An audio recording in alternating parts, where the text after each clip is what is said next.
अस्सलाम वालेकुम नाजरीन, आज 11 दिसंबर 2021 है और नाजरीन आज की इस वीडियो में एक ही मौजू के मुख्तलिफ पहलुओं का जायज़ा लेने की कोशिश करेंगे। नाजरीन आज से तकरीबन 2 रोज़ कबल मैंने एक वीडियो अपलोड की थी जिसमें चंद तफसीलात आपके सुपुर्द की थी।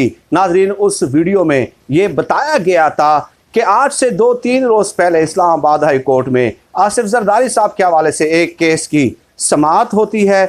चीफ जस्टिस अतर मिनल्ला साहब और जस्टिस आमिर फारूक साहब पे मुश्तमिल 2 रुकनी बेंच ये समाअत करता है और उसमें नैब की एक दरख्वास्त को ज़ेरे समाअत लाया जाता है। नैब को 7 साल बाद ये ख्याल आया कि आसिफ अली जरदारी साहब को जो एक केस में बरी किया गया है वो बरीयत उनकी मनसूख कर दी जाए। यानी नैब 7 साल सोता रहा और 7 साल बाद उन्हें यह ख्याल आया कि आसिफ जरदारी को क्यों कर बरी किया गया है। चुनाचे इस्लामाबाद हाई कोर्ट के 2 मुअज़्ज़ज़ जस्टिस साहिबान ने नैब से सवाल पूछा कि इस हवाले से कोई रिकॉर्ड आपके पास मौजूद है कि नहीं है, किस बुनियाद पे, किन ग्राउंड्स पे हम आसिफ जरदारी साहब की बरीयत की दरख्वास्त जो बरीयत थी उसको मनसूख कर दें। तो जनाब नैब ने जवाब दिया कि वो रिकॉर्ड तो हमारे पास है ही नहीं भाई, वो लाहौर हाई कोर्ट के पास भी नहीं है, वो सुप्रीम कोर्ट के पास भी नहीं है, वो हमारे पास भी नहीं है, रिकॉर्ड कहीं गायब कर दिया गया है। ये नैब ने इंकशाफ किया। तो उसके बाद इस्लामाबाद हाई कोर्ट के 2 जज साहिबान ने नैब की खूब खिंचाई की कि आप लोगों ने ये क्या तमाशा बनाया हुआ है, आप सबका एहतसाब करते हैं, होना तो ये चाहिए कि आपका भी एहतसाब हो जाए। यानी 7 साल बाद आपको ख्याल आ रहा है और उसके बावजूद भी आपके पास रिकॉर्ड मौजूद नहीं है। तो इसका मतलब क्या हुआ? मतलब ये हुआ कि माफिया हरकत में आ चुका है और अब इस हद तक हरकत में आ चुका है कि वो अदालतों से, सुप्रीम कोर्ट से, लाहौर हाई कोर्ट से, नैब से, एहतसाब अदालत से, इन 4 जगहों से अपना रिकॉर्ड तक गायब करने में कामयाब हो जाते हैं। अब नाजरीन खबरें हैं मुबैना तौर पे खबरें ये हैं कि बहुत सारी ऐसी शख्सियात हैं जिनका रिकॉर्ड जो है वो गायब किया जा सकता है। अब ये जो लिखा हुआ है कि अदालतों से रिकॉर्ड गायब किया जा सकता है, तो डेफिनेटली अदालतें तो अपने पास सिर्फ अपने फैसलों का ही रिकॉर्ड रखती है ना।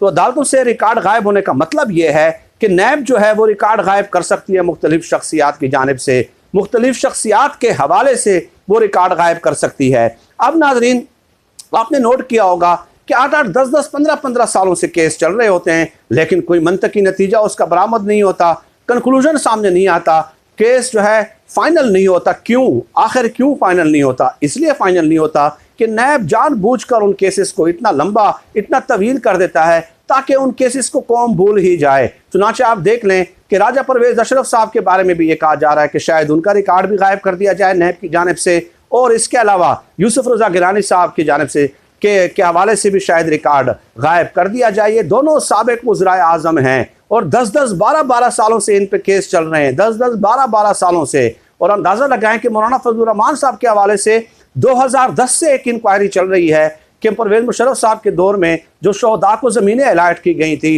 मौलाना फजलुर रहमान साहब ने अपने फ्रंटमैनों के नाम पे कैसे मुंतकिल की। 2010 से वो केस चल रहा है, किसी को याद है?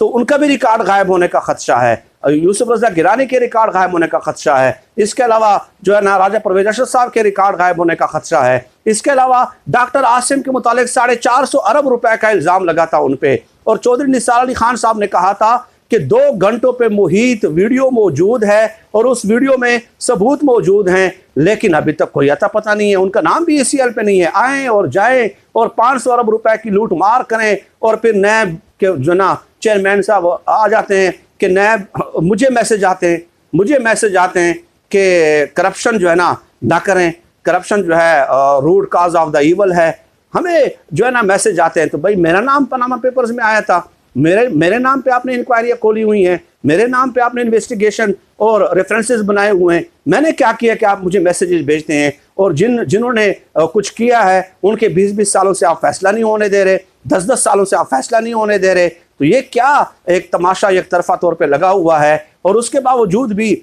मुझे एतराज़ ये है नाजरीन, मुझे एतराज़ ये है कि लोग नीचे आके कमेंट्स करते हैं कि जी आप इमरान खान साहब पे तनकीद करते हैं। भाई इमरान खान साहब इसी चेयरमैन नैब को तोसी दे रहे हैं, इसी चेयरमैन नैब को कानून बना दिया है, वो उस दिन जो 32 कवानीन पार्लियामेंट के मुश्तरका इजलास में 17 नवंबर को मंजूर किए गए थे, उसमें इमरान खान साहब इसी चेयरमैन नैब को तोसी दे रहे हैं। आखिर क्यों, किस बुनियाद पे, किस ग्राउंड पे, किस कैपेबिलिटी की बुनियाद पे, किस परफॉर्मेंस की बुनियाद पे, किस कारकर्दगी की बुनियाद पे आप इनको जो है ना एक्सटेंशन दे रहे हैं? क्योंकि 15 सालों में सिर्फ 6.5 अरब रुपए इन्होंने रिकवर किए हैं और इन 3.5-4 सालों में शरीफ जरदारी खानदान से 1 टक्का भी रिकवर नहीं किया है।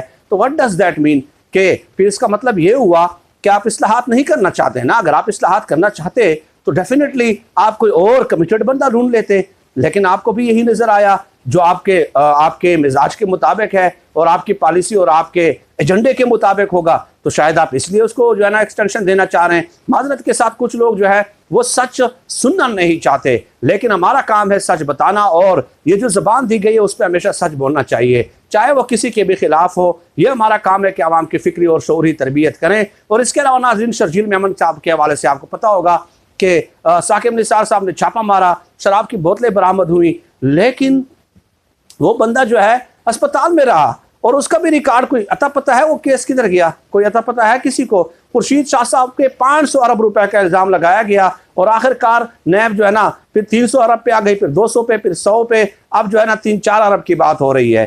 ठीक है, 3-4 अरब की बात हो रही है। तो ये हालात हैं। इन लोगों का मुमकिन तौर पर नैब की जानिब से रिकॉर्ड गायब किया जा सकता है। अदालतों में तो पेश रिकॉर्ड तो इन्होंने करना होता है, तो इनकी तरफ से ये रिकॉर्ड जो है मुमकिन तौर पे गायब किया जा सकता है। और ये भी बता दूं नाजरीन कि आसिफ जरदारी साहब का जो केस था जिसका रिकॉर्ड जो है वो गायब हो चुका है, नैब ने खुद इंकशाफ किया है। ये 1994 की बात है कि जब वो एक ट्रैक्टर स्कीम जो है ना उन्होंने मुतारिफ कराई थी, तो उसमें यह था कि 5900 ट्रैक्टर्स जो हैं रशियन और एक दूसरे यूरोपीय मुल्क से खरीदने थे, 5900 ट्रैक्टर्स, और उसमें एक ट्रैक्टर की जो कीमत थी वो 1,50,000 रुपए थी। लेकिन बाद में पता चलता है जनाब 2006-2007 में कि जनाब अली ये जो ट्रैक्टरों की खरीदारी है इसमें 27 करोड़ रुपए का नुकसान हुआ है कौमी ख़जाने को। 2007 में ये केस ठप कर दिया जाता है, 2014-15 में फिर खोला जाता है।